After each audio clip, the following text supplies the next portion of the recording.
Welcome to Sexually Charged Radio on 93.3 FM, CFRU in the Guelph area. I am Ruthie, and I am here with three wonderful co-hosts, none of which is Thomas. I'm here with Buttons. Hi, Buttons. Hello. And I'm here with Storm, who is a banshee. Hi. And Sugar. How are you, Sugar? Hello. Good, thank you.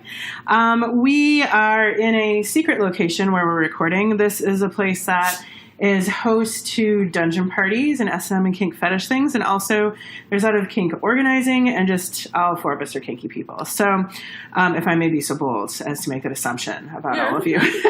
Safe assumption? Yes. Okay. Great. So good. So we wanted to talk a little bit about pickup play, which is like the hookup version of having, you know, casual sex, perhaps anonymous sex, perhaps first time encounters, or not sex, but like dungeony, kinky, S&M-y type stuff, or both. And it's often called pickup play instead of hookups. So I am wondering, without identifying the other people involved, any of you have a short story of a time when you were either wonderfully successful with pickup play, either as the one doing the picking up or getting picked up, or just a crash and burn story that's now hilarious in retrospect? Good stories of pickup play.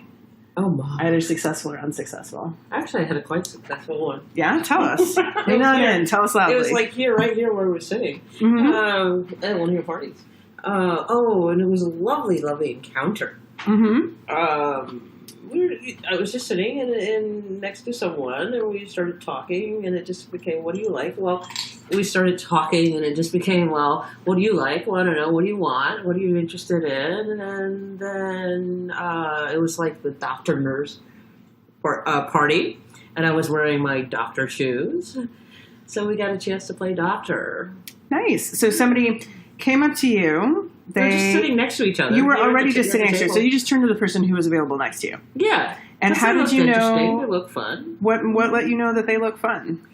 You know, somebody you look at, and you just kind of go like, hey, you know, there's like nice vibe. I get a good vibe off this person. And so something was happening where you felt like you could talk to them and they would be receptive to you at least saying hi, if nothing else. Yeah. Yeah. So how do you know when somebody's receptive like that? I don't know. Sugar, do you have a story for us of pickup play either gone well or gone poorly? I have a funny one. Yeah, bring it. Well, my girlfriend / submissive at the time and I were prepping for a scene, and I was dressed in full nun outfit, Sister Mary Dominique, that's my nun persona, and my sweetie was in a schoolgirl outfit, and we were in the bathroom at Kinky Camp, about to go to the dungeon, and we ran into, guess what, another schoolgirl. And we just joked around a little bit, and the other schoolgirl said, yeah, I had a date with the priest, but he canceled. And she got all dressed up. So we brought her along, and we did a threesome. Well, that was very kind of you. Delightful. So there was something in common with the outfits, and it was like a conversation opener, and then people just shared what they were hoping for? Yes. Great. Do you have a successful or unsuccessful? I could talk about that conference we both went to. Sure. Okay. I'm waiting to find out what you share. Okay. So can I talk about you? Yes, but not what I said in the workshop. Okay. I don't know if I can tell a story that way, so I'll tell a different story. Okay. So I was in a dungeon space, and there was just not a lot of play happening, and it's something that I love the story. When that happens, I tend to find somebody to play with and like make it happen. Like, let's get going. I love watching scenes, but I also just love the energy of an active space. So this person sat down next to me, and I turned to him and I said, hey, I would really like to be fisted. Would you be interested in that? And he ends up that he's like a well-known sex educator person. So I knew that he probably knew how to do that. So we had just like it could have been a faster negotiation, but I think he felt some pressure to have it sort of go on and on and on. But anyway, because for me, that was very specific. Like, I'd like to be fisted. I have gloves. We've got lube. I've got a vibrator. We can do this over here. I'm not interested in anything else about you. because he was like, do you want to touch my body? And I said no. He was a cis guy, and I was like, no, I've actually not had sex with a cis dude. But that's okay because you have a hand. It just was like, I'm not. It's the best. It's like, you have a hand. That's all I'm interested in. That's all I need. Yeah. I know how we get along. I don't want to interact Oh my with your God. genitals at all, but I would like you to fist mine. So, and actually, he wasn't very great at it. But Oh no. but it's okay because You got the party started. I got the party started and did have it was an experience for better or for worse, whatever. And then just kind of we just moved along and.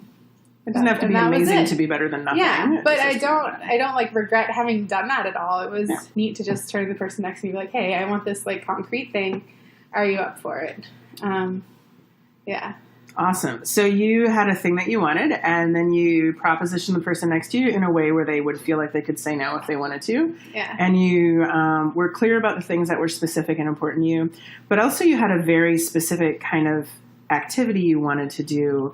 So it didn't really require that much negotiation because you weren't trying to plan like 3 hours of elaborate lots of settings and costume changes and stuff like that or tons of toys. It was like a fairly forthright activity for people who are familiar with how to do it. Right. And for me, it's not a high risk activity at all emotionally or anything. But if I had, I would be comfortable with that in a space where I didn't know anybody. But it happened that there were a lot of people that I really trusted in the room. So that increased my confidence to just, ask somebody who was a total stranger to me, like, hey, do you want to fuck? Basically. But I don't that's what my friend asked. And like, Yeah. And I was like, okay. Yeah. Yeah, I'm happy to oblige. Yeah, sure. Yeah. Let me see. I'm trying to think. So I was at a party and it was a femdom male sub party. So I was role playing as a woman instead of a non-binary person, and I was there by myself. Was I there by myself? I think I was there by myself. Yeah, if there was somebody else there, I forgot them. Sorry. And there were all of these guys there who I was really disappointed because the women were just really doting on the mainstream attractive men in a way that I was really messing with the power dynamic that was supposed to be there for me. And I don't play a lot in straight spaces like that anyway, but I felt like maybe this was going to be different for some reason. And I noticed that there was a woman there who seemed like she was not really engaging with the guys there either. Maybe I imagine that maybe she was not super impressed, maybe for the same reasons that I wasn't. So eventually I just walked over to her and I just, I said, I find you really attractive and I'm wondering if it would be okay if I flirt with you. And she said, she got really shy. I didn't say anything. And so I said, I can also leave you alone if you would rather, that's fine too. And then she said, no, I'd like you to stay and flirt with me. I think she was not accustomed to maybe that level of directness and didn't know how to give a direct answer. I like that line, I can leave you alone if you want. Yeah, because I mean, if she did, I wasn't getting an enthusiastic yes, and I didn't know whether that meant a no or an I'm not used to negotiating this way. I'm not used to people saying this, or I'm shy, or I'm an introvert, or something. So then, and when I said I can leave you alone if I want to, I was also gently backing away to initiate the leaving alone, because if I didn't get a firm please stay, then I was going to take that as a lead. And then I asked if I could sit down next to her, and we talked a little bit, and then I said, I'm really enjoying this conversation. I'd be happy to keep talking, or I'd also be happy to talk about playing. And then she said she'd like to play. So then it was very consenty. She felt shy and new to me, so I think I was doing things we're supposed to do anyway, but being extra fastidious about it. And and then we proceeded to have a really great scene, and we didn't need any of those silly boys anyway. So. Yeah, that was a good pickup play for me. But I've also had other ones in spaces where there's not a lot of talking. And I was just, I would just walk up and be like, hey, I hear you like to do this. Would you like to do this with me or no? And if they're like, yeah, I'd like to do this with you, then we kind of talk about what the protection requirements are on the way and then do the thing. And that's it. Yeah.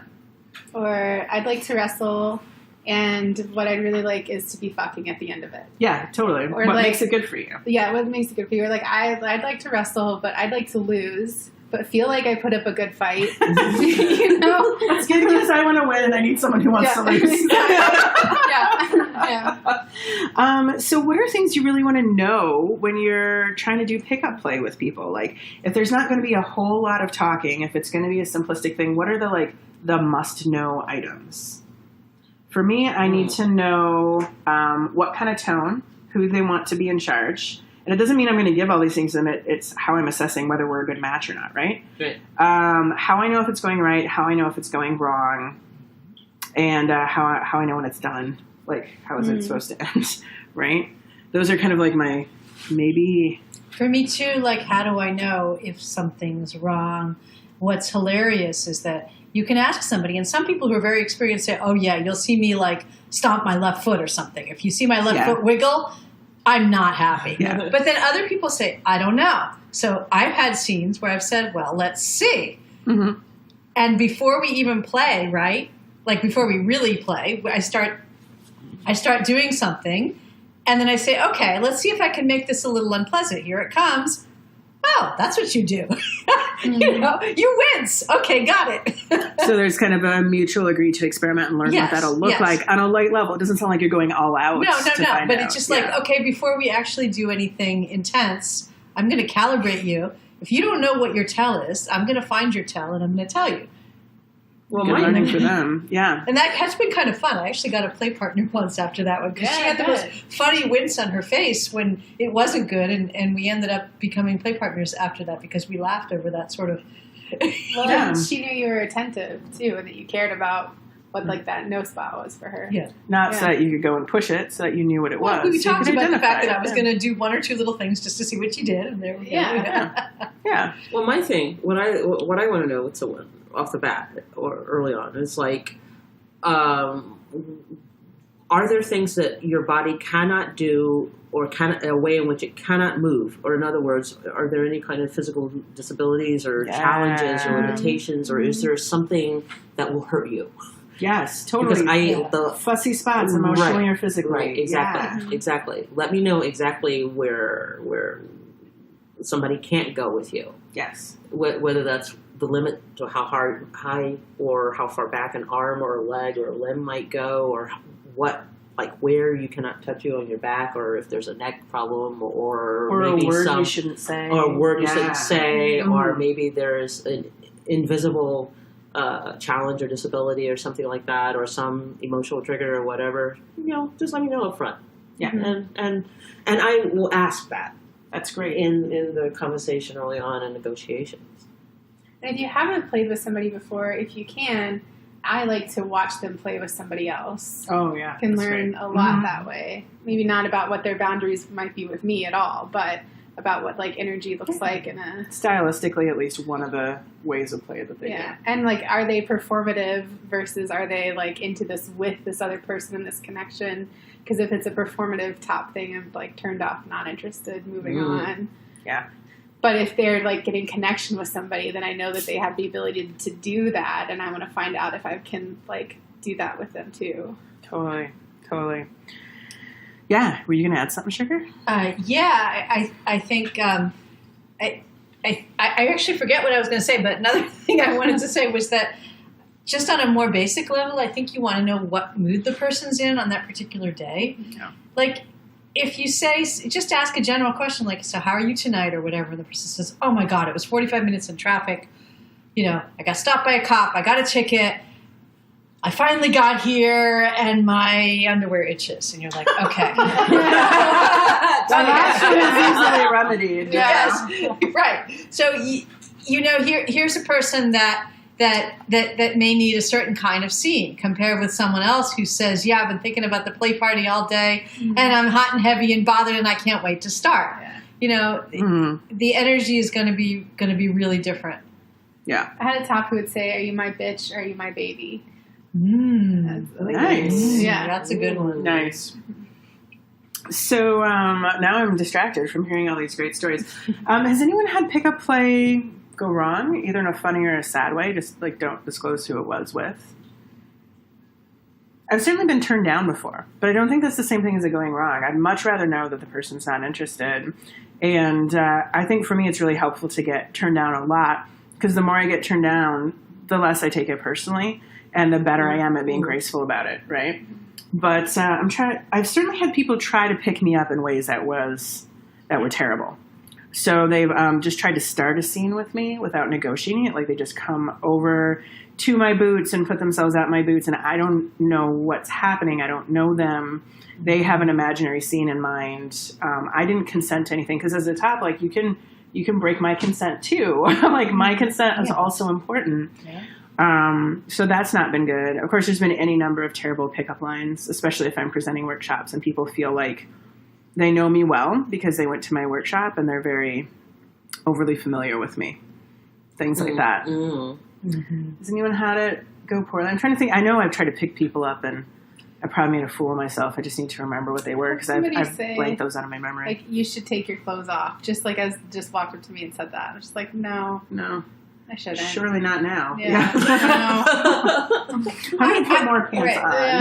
Yeah. I did once, but it was more about the co-top than about the bottom. The bottom wasn't very good at boundaries in this case, and it was a pickup scene where I was there for the beginning of the negotiation. The bottom said no gags, and the top sort of like scoffed a little, but maybe we'll have to shut you up. And the bottom didn't say no. I said no gags. And then during the scene, somebody who was extraneous to the scene came up and put a gag on the bottom. The bottom reacted very hard. And the top decided that it would be his moment of machismo to, make the gag stronger. And I was not the lead top in the scene, but I said, it's done. It's over. You remove that gag now. Yeah. And we sat her down and we took 25 minutes putting her back together. Yeah. And that was bad. And I don't actually play with that particular bottom because I didn't feel that the bottom was good. I did play before with that bottom, and she's not good at boundaries. Like she's not as honest and as forthright as she should be about the boundaries. And that one she was in the beginning, though. She was in this particular scene, but she didn't. She didn't challenge him when he kind of said, "Oh, well, we'll have to see if you need to be shut up." She didn't say, no. Did you hear me say no?" Right. That's such a weird place for me, because sometimes I have partners who like consensual non-consent, which means that they want to consent to the feeling of things being unconsensual when it happens, right? Yes. So it's a desired role play in effect, because if it did go wrong, of course we would stop, sort of situation, right? And that's always such a tricky space, because it's so important to know what headspace people are negotiating from at that moment. Are they negotiating from the consent space or from the no, yes space, like the consensual non-consent space? And that's a hard one. And sometimes I feel like tops get really entitled about that in weird ways. But I think on a basic level, if there's like new bottoms listening, like it's not unsexy, at least to some experienced tops, for you to say, you know what, this, and this are really not going to work for me. And I'm clear on that. This is something I don't like, but you can go ahead and try to see if I like it. And if I don't like it, then we can move on, but you're welcome to try. And I think that's really sexy when a person says to me, I don't really like stingy things, but go ahead and try. Right. And then I say no, then it's a no, right? Well, no, they don't. I mean, they kind of trust me to see that it's not working. So what she said basically in that particular negotiation, she said, go ahead and try. See if you and I trust you to stop if you can tell that it's just not going anywhere. And I did try the stingy, and the stingy didn't work, but I thought it was totally hot to try, and that she let me try. Yeah, because not liking something is different from this is unsafe for me. Right, exactly. True. Yeah. So what I heard of her, you saying is that she was like, I don't like this. I don't like this, but go ahead and try. I might like it in a different context. I think I don't like this, right? But she didn't say this is emotionally unsafe for me or whatever. Well, let me remind people quick that you're listening to 93.3 FM, CFRU, if you're in the Guelph, Ontario area. Or perhaps you're listening to us on YouTube by searching Sexually Charged. And if you have a question, you can send it to asksc@uoguelph, guelph.ca, where our wonderful interns from Student Wellness will receive that email and forward some of them on to us, and they do all the editing, and they are just fantastic to work with, and we are fortunate for that collaboration. We are talking about pickup play and kind of our experiences with that, and things that have gone right and things that have gone wrong. And Sugar was just saying that it's not unsexy to put down boundaries and stick by them. And I hope that people don't have to stick by them, that putting it down is good enough. But, sometimes there's clarification needed or misunderstanding. I remember a time where I was sitting next to someone on a porch and she was playing her guitar. And this was at a kink camp. And somebody next to her, what was he doing? Stroking her arm, interrupting the song, doing something. This was years ago. And he was stroking her arm, but she didn't want it. And so the first couple of times she said, no, thank you. And then he pulled back and then he did it again. And the third time she put her hand in his lap and said, not again. And I thought to myself, this is someone I hope that I someday get to play with because they're so good with boundaries. I feel safe that they will let me know. Mm-hmm. And I just also had just so much respect for her in that moment. And we did end up becoming ongoing partners later on down the line. And I told her that story and she sort of remembered it happening even, which I appreciated. So definitely if somebody doesn't find those boundaries attractive, that's a great way to know how not to play with somebody, to know not to play with that person. And I think what a lot of new people also don't know is that it's okay to say, you can say yes to the scene, but no to a specific thing. So if I come up to you and say, hey, I'd really like to spank you and pull your hair and call you slut, you can say, I like the spanking and I like the hair pulling, but if you call me slut, I'll go someplace bad. Right. You don't have to turn down a person because you don't like one thing that they propose. And most people will not walk away because you say no to one thing out of a long list of things. And if they do, good riddance. Yeah. Or you can counter proposition and be like, I'm so not into the spanking, hair pulling, and slut stuff, but I really love this latex dress that you're wearing, and it would be really hot to worship that dress, and it might look like this, that, or the other. There can be a counter proposal and see if that other, if you like that person's energy, maybe they're into a whole different thing. And that's only flattering. If the person says, I like your energy, but I don't like the specific thing that you propose, that's actually kind of hot. That is. More than people walk up to you and say, so I hear that you do this specific thing. Yes. Right? And I just want you because you do this specific thing, but you could be anybody. Right. Mm-hmm. Which is hot if you want, a really anonymous, casual, disposable kind of situation, but... people who go up to people and say that they want to be fisted. I think that's hot. I'll roll with that. But different kinds of places. So that's a good thing, too, is kind of figuring out that tone and what level of connection you're looking for that particular act with that particular person, and not assuming that a person is going to want the same thing with you that they wanted with someone else. Or that because you had something with someone at one play party, that they'll want to do that with you again. Right. Yeah. Right. They might. Absolutely. They might not. So, do you have a pick-up play kind of trick? What's your best game for this? What really works for you? A best pickup line, a best way of approaching people, something that you found is just really solid.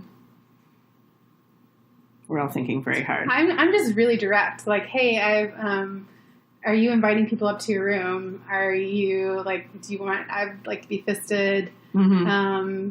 I had somebody list all the things that they were trying to accomplish in their life, and I said, well, if you want to have a good time, give me a call. Just being really direct. People respond well to that. Yeah. Especially in that dress. Yeah, thanks. And no is also people responding well. Yeah, totally. Yeah. An honest response is responding well, whether that's affirming or negative. Yeah. And I've also found that by gracefully taking no's from people, they have referred me to other people that they thought I'd be a better fit with, who then approached me, which was not the reason I was graceful about it, but is a really nice return of positive energy, right? When you're oh, I did that well, and somebody noticed and cared and recommended me to a friend. Yeah. Yes. I think a gracious, genuine concern for the other person, for it being mutually pleasurable and satisfying, and trying to convey that I would like to do something with them that we both enjoy very much. I think when I started trying to communicate on that, which could include me leaving them alone, when I tried to communicate that in a pickup, I think people are more interested. But I'm also coming to it from a top perspective as well. So, what about the two of you? Any insider hints? See, for me, honestly, I don't prowl asking or looking. I just get to know people. Yeah. And talk about stuff that has nothing to do with anything. And there's either an overriding chemistry. People have said that I've hit on them, but my perception of it was that we were talking and it was obvious to both of us that we had to play. And so I've had situations where we talked about it before, later, and it's like neither of us actually remember who propositioned. So I guess for me, it's like an organic energy that ends in a who no one even remembers who propositioned. That's kind of how I roll with it. Yeah. I like that all of us are bringing different styles and different ways of doing this and different ideas, because there's no one, in spite of what some authors may tell you, there's no one successful way to have awesome hookups and successful hookups, which include not hooking up. Storm, do you have any thoughts or suggestions? You look deep in thought, deep in stories, deep in hookup ideas. Well, I'm really a shy person, ultimately. Mm-hmm. So I think I tend to hang back and, like I said earlier, like go for people's energy and figure out, like, am I getting a good vibe off this person? Am I getting a good vibe? How is their energy? Mm-hmm. You know. So getting that vibe and kind of hanging back, because some folks will be more extroverts and some folks will be more introverts, and some folks are pre-planners, like they want to post online. They want to go through apps and kind of get that initial meeting out of the way, not in person. And other folks will just want to walk up and be like, hey, I see you have a fist. So, and anything in between. Well, this event is going to be different because I'm doing, like, approaching it very, very differently. So, how so? Check back with me. Okay. So we will check back with you and find out how, well, I know a little bit because of our earlier conversation about how you're preparing for this particular event. So we will have to check back and see how our strategies worked or didn't work, or what new ideas or what hilarious stories from other folks' strategies that may or may not have worked. Thank you so much, Buttons and Storm and Sugar, for joining me on Sexually Charged Radio on 93.3 FM and online at cfru.ca. We will see you at the next episode.